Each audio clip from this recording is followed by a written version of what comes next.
People have this reoccurring nightmare that there's some thing, some force that's got a hold of them and it's holding them down and they can't break free. No matter what they do, they can't break free from that force.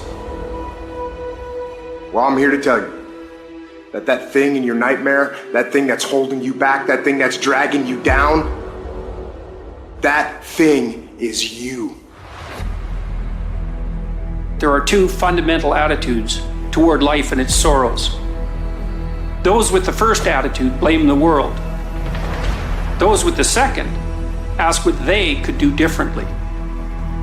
It's much easier and much more gratifying to your basest desires to blame someone else for your misery. You know what's so funny?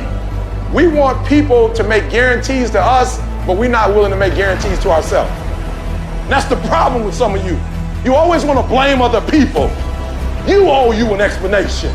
You need to look at yourself in the mirror and say, why are you only giving 50%? What's wrong with you? You need to put yourself on punishment. You need to tell you no more TV, no more snacks, no more desserts. No, we working out now. You need to tell you that you owe you something. Every day I demand more from myself than anybody else could humanly expect. I'm not competing with somebody else, I'm competing with what I'm capable of. My number one competition is me. It's always you versus you.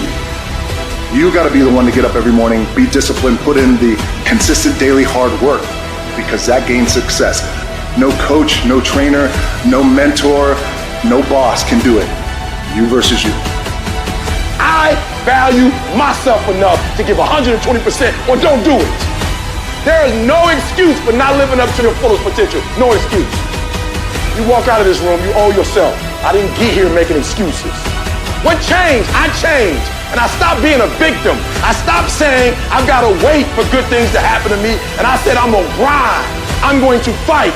I'm going to work. I'm going to press toward. I'm going to learn. I'm going to do everything in my power every single day to become a victor and not a victim. Why? Because I owe it to myself. Can't nobody stop me but me.